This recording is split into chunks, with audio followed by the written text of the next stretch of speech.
Hey everyone, welcome back to my channel. Thanks for being here. If you enjoy my videos, please subscribe and let's get started. Someone has probably told you, be patient, this is your test. But what if that test is actually a game being played with your brain? Today, we're talking about a truth few people discuss openly, when relationships cause harm instead of love, and what Islam actually says about it that you may have never been told. Neuroscience says toxic people rewire the circuitry of your brain. The Quran says your nafs is deceiving you.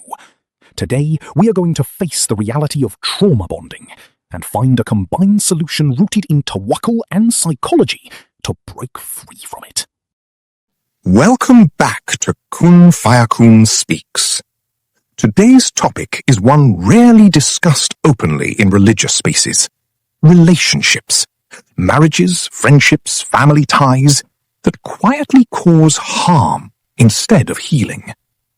We'll look at what Islam actually says about protecting yourself and what psychology reveals about why walking away can feel so much harder than it should.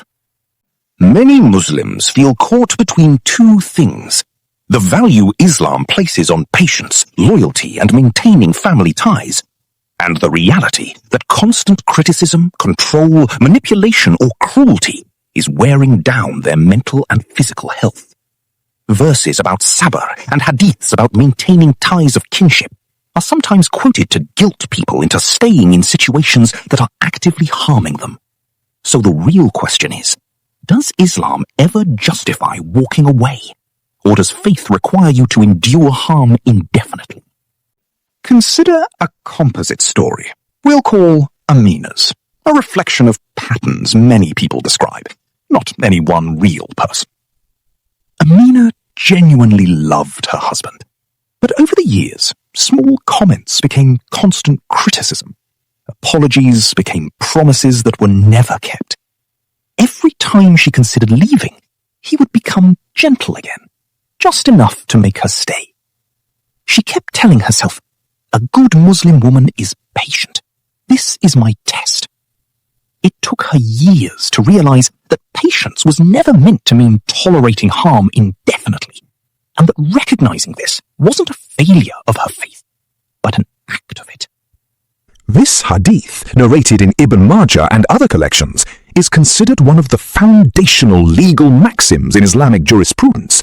It establishes a basic principle: causing harm is prohibited, and so is responding to harm with harm.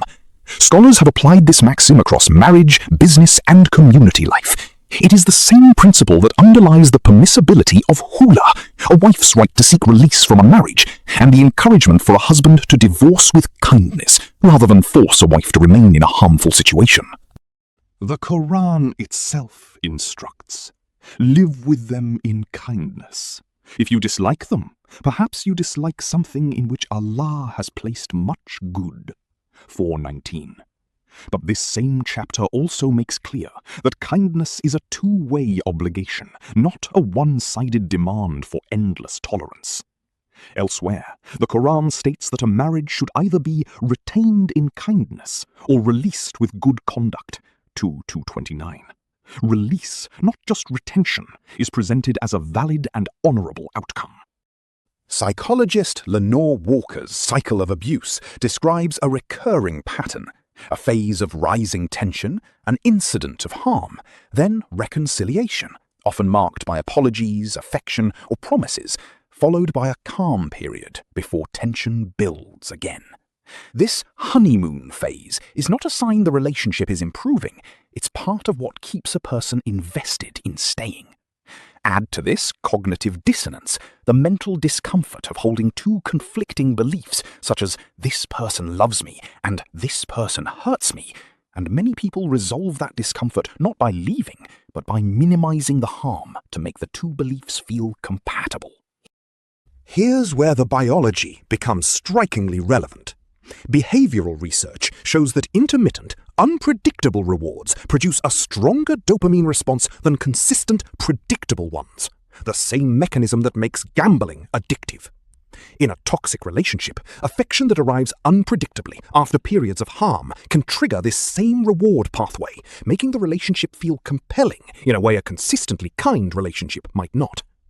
Meanwhile, chronic stress elevates cortisol, which over time can impair the prefrontal cortex, the brain region responsible for weighing long-term consequences and making reasoned decisions, while leaving the amygdala, the brain's threat detection center, on high alert. And oxytocin, the hormone associated with bonding, doesn't only strengthen attachment in safe relationships, it can also deepen an attachment to someone who is simultaneously a source of comfort and threat. None of this means someone is choosing to stay out of weakness. It means their brain chemistry is actively working against a decision their conscious mind may already want to make. Attachment research, building on the work of John Bowlby and Mary Ainsworth, suggests that people with anxious attachment patterns, often shaped by early caregiving experiences, can be more vulnerable to unpredictable relationship dynamics, sometimes mistaking anxiety for passion. None of this is a diagnosis of any individual. It is a well-documented pattern researchers use to explain why leaving a harmful relationship is rarely as simple as just walking away. So what does a way forward actually look like? First, recognize the pattern, not as a personal failure, but as a documented cycle with a name. Second, remember that Islam draws a clear line between sabr, patience with hardship, and tolerating ongoing harm. They are not the same virtue. Third, build support outside the relationship. A trusted family member, a therapist, a knowledgeable imam or counselor who understands both the deen and the psychology involved. Fourth, know your options are real and legitimate. Khula, divorce, or distancing from a toxic friendship or relative are not signs of weak faith. The Hadith, la Darar wala Dirar, exists precisely to protect you. And if you are currently in a relationship where you feel unsafe, please reach out to a trusted professional, a local support service, or someone you trust completely. You do not have to carry this alone. Your worth was never defined by how someone else chose to treat you. Allah did not create you to absorb harm indefinitely in the name of patience. He created boundaries. He created khula. He created the words la darar wala dirar precisely so you would have a way out that honors both your faith and your well-being. Protecting yourself is not a failure of Iman. Sometimes it is the clearest expression of it. If this episode gave you language for something you've been living through, share it with someone who needs to hear it, or simply sit with it yourself. And if you'd like the next episode on rebuilding trust and healthy boundaries after a toxic relationship, subscribe so you don't miss it.